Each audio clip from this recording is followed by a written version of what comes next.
We usually think of leftovers as just a convenient second meal, right? A time saver. But what if I told you there's a hidden nutritional superpower that only gets unlocked after a night in the fridge? Today, we're diving into some fascinating food science that might just change the way you see your day-old pasta forever. It sounds totally backwards, doesn't it? I mean, fresh is always best. But the science suggests that for certain foods, the simple act of cooking, cooling, and even reheating can fundamentally change them for the better. And the key isn't magic. It's all about chemistry. Specifically, it's about a type of starch that our bodies handle in a very, very different and super beneficial way. So let's meet the star of today's explainer, resistant starch.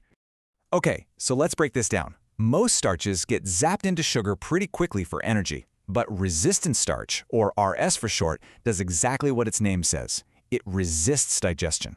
It takes this long journey all the way through your stomach and small intestine completely untouched, arriving in your colon ready to do some pretty amazing things. So, to really get a handle on this, you've got to understand that not all starches are created equal. They might look the same on your plate, but believe me, they act very differently inside your body.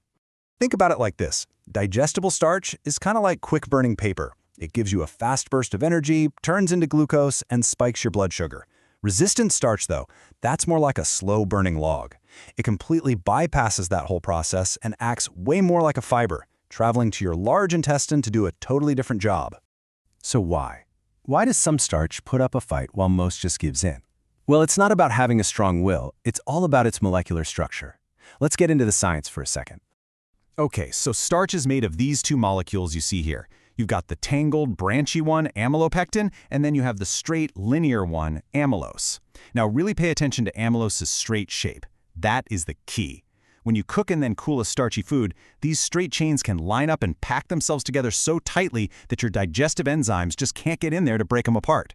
This tight packing is what resistance is all about. Now, scientists actually classify resistant starch into 4 main types. RS1 is basically trapped inside things like seeds. RS2, you'll find that in raw foods like green bananas. But the one we're really interested in today, the one we can actually create in our own kitchens, is RS3, or retrograded starch. This is our leftover starch. It's the one that forms when we cook and then cool our food. So we can make this special starch. Big deal, right?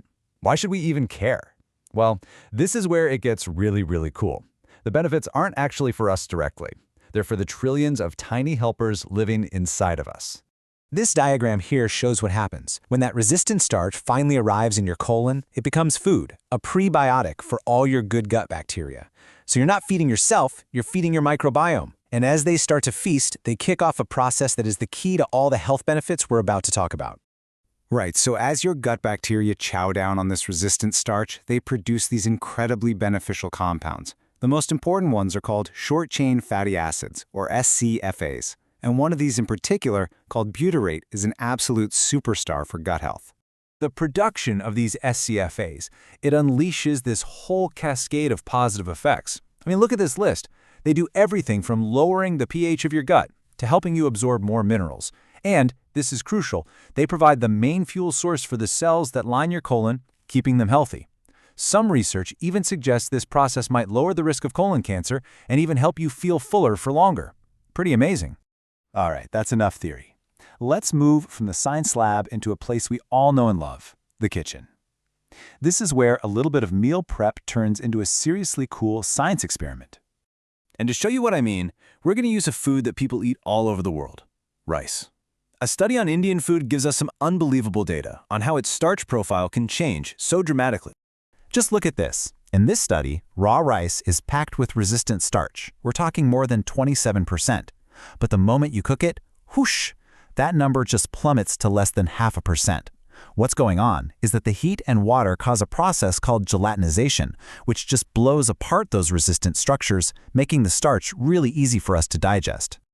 This is the million-dollar question, isn't it? We've unlocked all that starch with heat. But what happens when we stick those leftovers in the fridge overnight? And here it is, the magic. The resistant starch content goes back up. Look at the rice, it jumps by over 60%. Same thing with the chapati. This is that RS3 formation in action. As the food cools down, those straight amylose chains we talked about, they start to line back up and crystallize into brand new digestion-resistant structures. You are literally making a healthier food just by letting it get cold. Okay, so now that we get the what and the why, let's talk about the how. How can you take this awesome knowledge and actually use it in your own diet?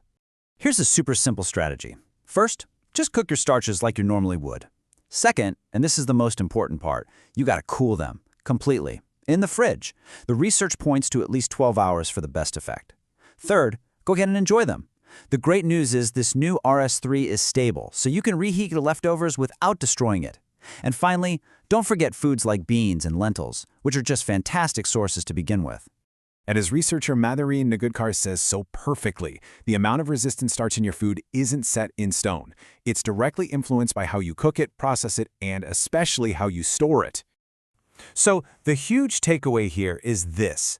You have the power to actually change the nutritional makeup of your food after it's already cooked. A simple step, like chilling your rice or your potatoes, can transform them from just a simple carb into a powerful prebiotic that fuels your gut health. They're not just a quick meal for tomorrow anymore, are they? They might just be a healthier, gut-friendly upgrade you made without even trying. Definitely something to think about next time you're packing up after dinner.